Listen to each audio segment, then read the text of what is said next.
Hi, good morning, everybody. Look at all of you here. I can't believe it. You know, I fully expected everybody to be dragging over here from Mass, but you guys are so punctual, and I'm impressed. It must have been Father Racine's doing. But anyway, let's get our show on the road. So we will start off the festivities today with the playing of Ireland's national anthem. So we'll let that. Are you ready? Both. Are you doing I'm both? singing both. Are you singing both? Yeah. Mid-game substitution. Max, take it away. Max Kane, everybody. You know him. Soldiers early, whose lives are pledged to Ireland. Some have come from a land beyond Norway, sworn to be free, nor more an ancient Ireland shall shelter the deposit nor the slave. Tonight we mend a burning coil in Erin's cause. Come home or well in hand and roar and rifle shall hear. Will chant a soldier's song.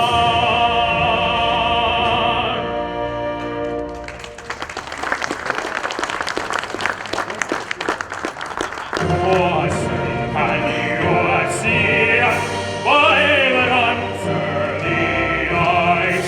What so proudly we hail at the twilight's last gleaming, whose broad stripes and bright stars through the perilous fight o'er the ramparts we watched, were so gallantly streaming, and the rockets red glare bombs bursting in air gave roar through the night that our flag was still there. Oh, I say the Seven Stars Spangled Banner and wave o'er the land and all the free and the home of the brave.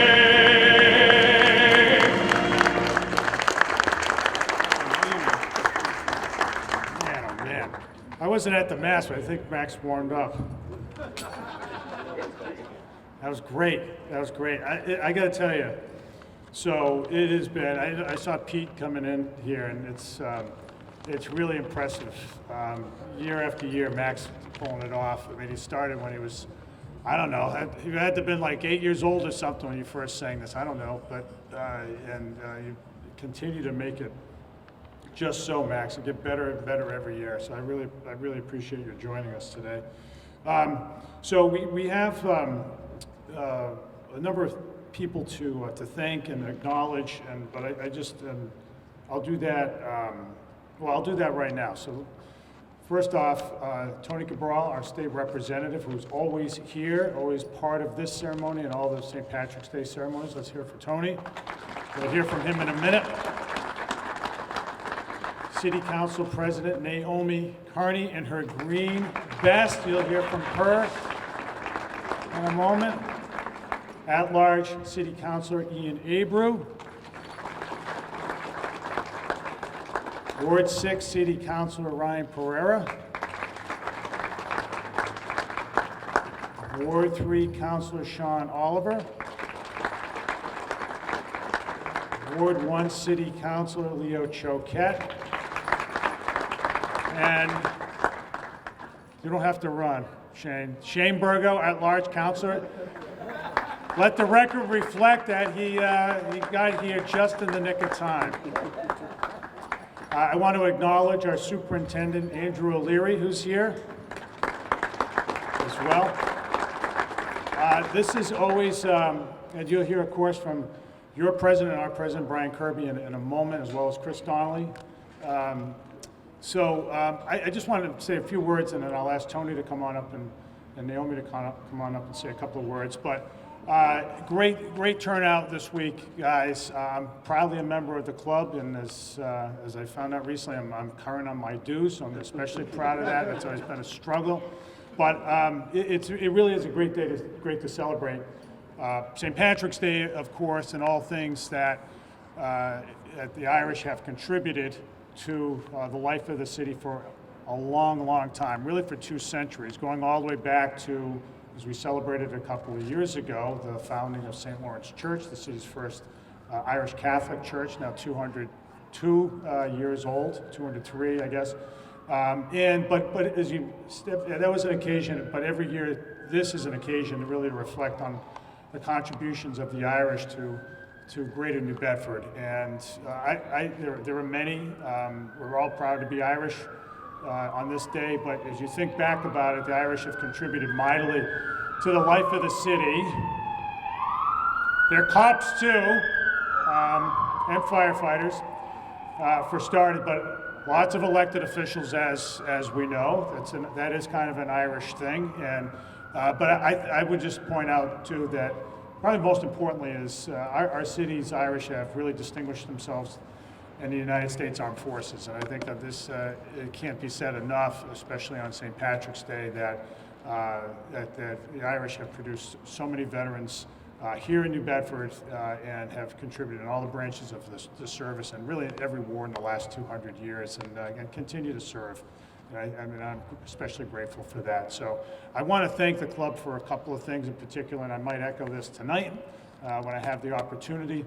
But I'm especially grateful for the work, of course, to put on all the events this week, not just the flag raising, but also the dinner dance. And of course, the club's taking over. It's been, I don't know, about 15 years now, the New Bedford Half Marathon, which has long been a signature event at this time of the year, and has been a great way for people to draw people out at the end of the winter and have a lot of fun, but bring people downtown, help the downtown businesses. But in particular, it's a great event for the city because it brings so many people here to show off all the great things that's happening in our city. And so in many ways, we're sort of evangelists of New Bedford, and this is an occasion where we get to show it all off. And I appreciate the clubs every year stepping up and having done that. I hope I'm not stealing your thunder, Chris, but I'm really thrilled to report that after a number of years of declining participation, it's bouncing right back up. There's a lot of runners, up to 2,100 runners now, Chris. And then there'll be sign-ups tomorrow. Also, that number will come on up, but that's from like 1,600 last year. So it's come on up, and that's through a lot of hard work of members of the club to really spread the word about it. So I want to say thanks to all of you for doing that, and all the volunteerism, all the time you've committed to it. So anyway, that's where we are today. But again, thanks, and I'll see many of you tonight at the dinner dance, and of course tomorrow. I'm going to turn it over to Tony Cabral and Naomi to say a few words as well. Tony. Thank you, Mayor. Good morning to all of you. Let me begin by thanking all of you for all you do all year long. Not only, I'm going to let them go by, no? Yeah. Not only for what you do all year long to support this city, to support this community, to support all the families in this community. You are about family, faith, commitment, support, and we appreciate your, as an organization, all you do. As the mayor said, we have done a great job for the last 15 years or so running the half marathon. Keep up the good work.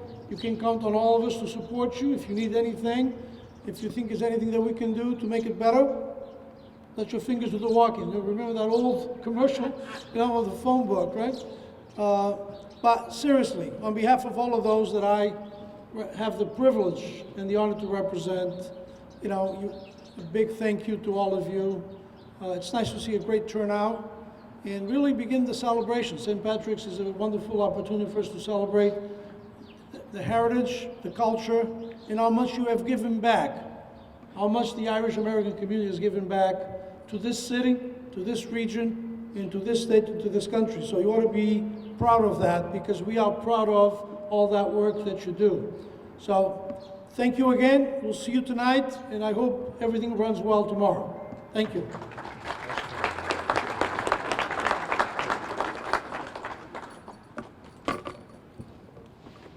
Come on, gentlemen. Good morning, everybody. I'm here joined with my colleagues in government. We have Shane Burgo, at-large councillor. We have Leo Choquette, Ward 1, Sean Oliver, Ward 3, Ryan Pereira, Ward 6, and Ian Abro, our councillor at large. Good morning, everybody. I'm going to be very brief. I just want to thank the Friendly Sons of St. Patrick's. This is a great nonprofit organization who does so much for our community, and we're so thankful for it. From when you do your toy distribution and get food during the holidays, until your scholarships that you give out, your Taste the South Coast, and this wonderful New Bedford Half Marathon, which brings so many people to New Bedford. I am so proud of my Friendly Sons for what they do for this community. You guys need to keep up the good work. And you know, I married an Irishman, so I guess you can't all be bad, can you? So thank you. Yeah, so thank you. So thank you very much. And we have a citation for you. Councilor Pereira will present it. Thank you all for what you do. Thank you, Council President Carney. So I have an official resolution from the New Bedford City Council. Be it hereby known to all that the City Council of New Bedford, Massachusetts hereby offers its sincerest congratulations to the Friendly Sons of St. Patrick in recognition of the Irish flag-raising ceremony. The entire citizenry extends its very best wishes on this memorable occasion and expresses the hope for continued good fortune, given the 16th day of March 2024 by all of the councilors present here today. Congratulations and thank you.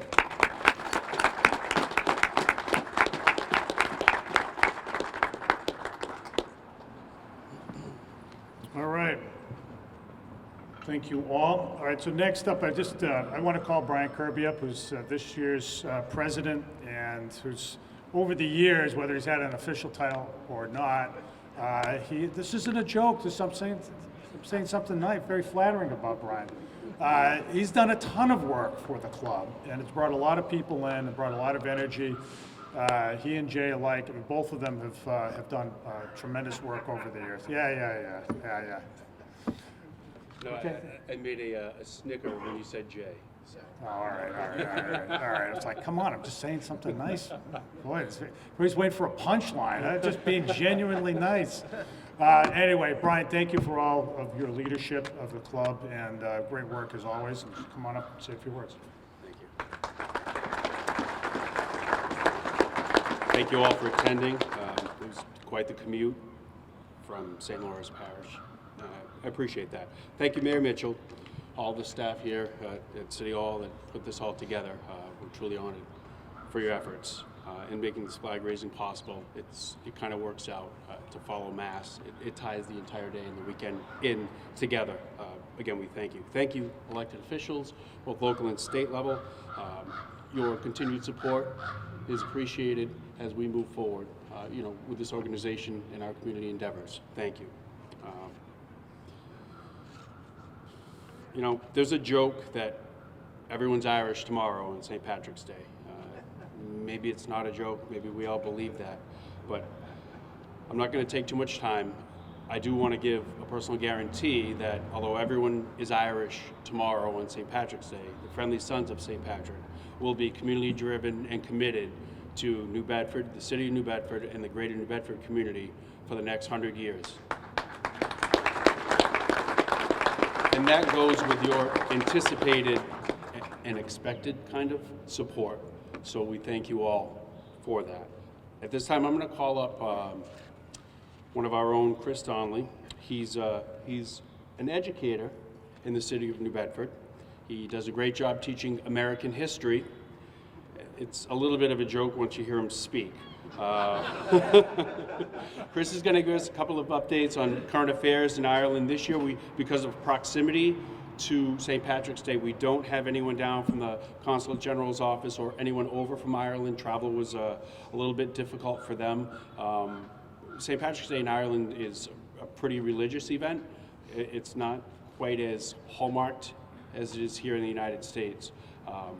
So Chris can catch us up to speed on that. Chris?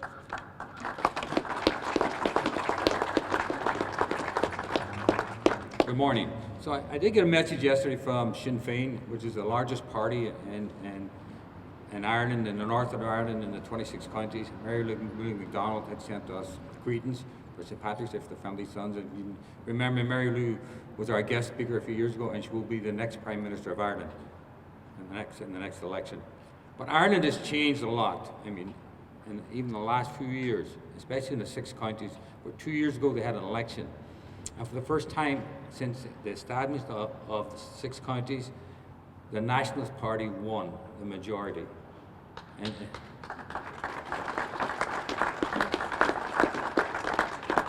And that was 2 years ago, and because the way the Good Friday Agreement works, it has to be a shared government. And because the Unionists, the Loyalists lost, they would not step into power. They would not form a government.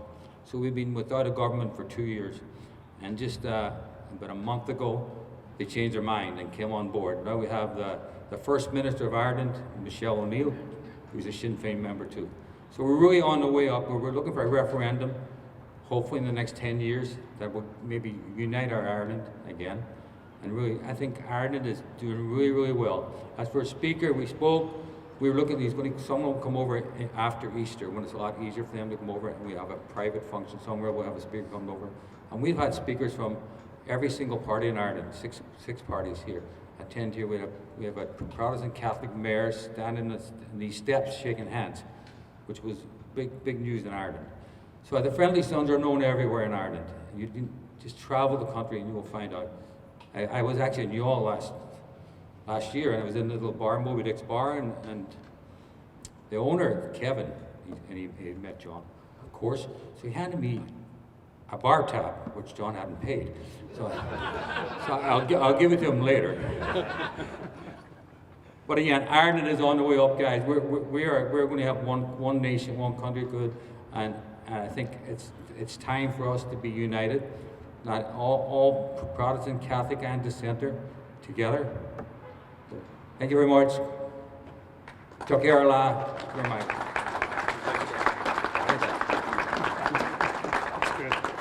All right, so we got the flags raised. We heard Max. You heard all of us. It's time to eat some carbs. They're all in the Ashley room for the taking. So come on in. We're not serving adult beverages, but if you've brought your own, you're welcome to it. All right, we'll see you in the Ashley room, and then if not, we'll see you tonight. Thanks, everybody. Thank you.